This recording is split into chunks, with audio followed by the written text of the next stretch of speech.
up, guys? Dad Dash here, and I'm coming to you today's video to talk to you about my market. And I am in the market of the future. I'm right here where your market's going to be.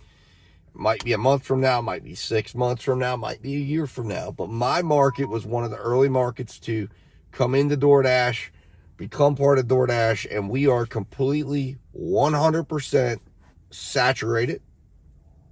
I have no referral fee, none, zero. They're not offering it at all. And all I see is it's slow, right? Every time I'm out,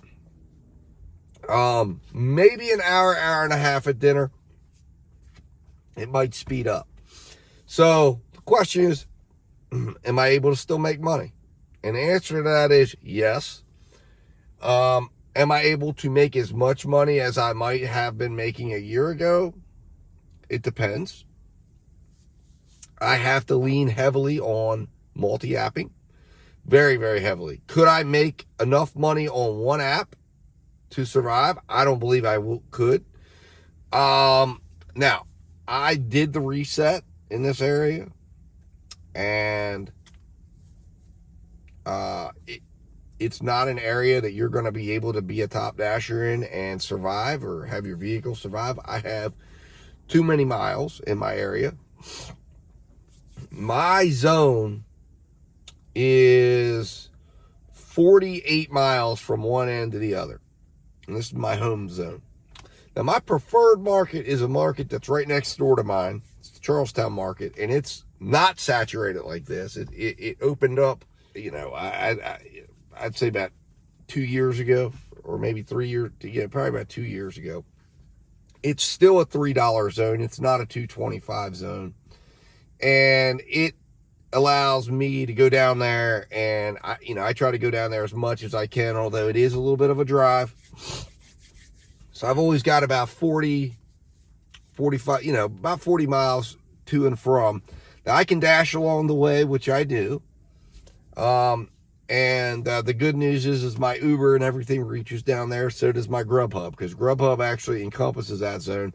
My Grubhub zone's about 70 miles. It's huge. It is a big area. So, but this is it. This is what DoorDash wants. And, it's very slow.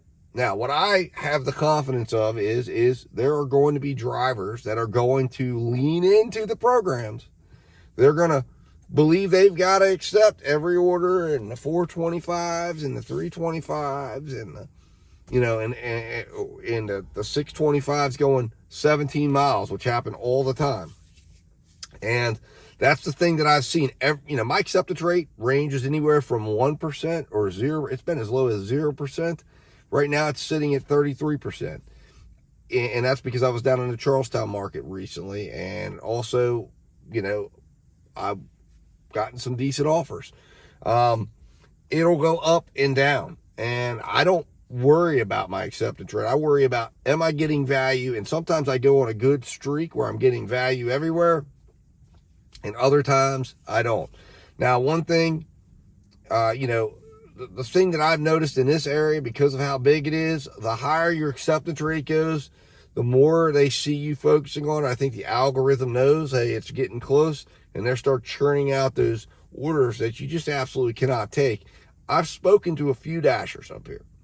And almost universally what I've heard is they're telling me, hey, I'm on Top Dasher, and then they're immediately telling me they've been having car problems, that they've run their vehicle into the ground. And I'll try to explain to them, listen, get on other apps. And normally there's excuses, or they're on wait lists, because Grubhub is a waitlisted area, or in this area, you can't get on Grubhub. Uber Eats is difficult to get into as well. There's a wait list there. Instacart's on a wait list. It's very, very saturated in this area for everything. Instacart orders flash up and they're gone. But you've got to just be on top of it. You've got to have everything you can working for you. And you've got to be willing to go out and find the value. And lucky for me, I'm in the large order program. I do agree to an extent. In a market like this, being in a large order program is a absolute must, because if I wasn't in, and there it is, I just got an offer, $650 for 9.9 miles. I'm not going to do that. That's way too many miles. Never going to happen ever. And the value proposition on that doesn't match up either. I mean, and that's why I say follow the order value. I know right now that if I tried to take that $650 where they want me to go, you're talking about a 15-minute drive. You're talking about, probably 10 minutes between now and when I get on the road for that. So now we're talking about $13 an hour. I'm not doing a $13 an hour order. It's just not going to happen. And I'll talk to you guys. I'll do something else. I'll work when they can meet my value statement. But anyways, I just want to share this with you guys. Be positive. Track your market. Know when to come out. Don't give up. Okay? It will get better. I'm going to be continuing to keep my pulse on this area and see what happens over the next six to 12 months, because I firmly believe over the next 6 to 12 months, it's going to go in the other direction, because people are going to get out of this. They're going to move on, and they're going to see, hey, there's no money to be made, because they're not going to know how to make money. The ones that are going to try to make money doing it the DoorDash way, they're going to run their car into the ground. They're going to end up out one way or another. And then the smarter people, the people that are able to crunch the numbers and do this in a little bit of a smarter way, and it's going to be a very low percentage, will be around, and they'll continue to be around as long as they want to be around. But anyways, guys, just stay positive, guys. Thanks for watching. Hit that subscribe button, hit that like button, and as always, I'll talk to you soon.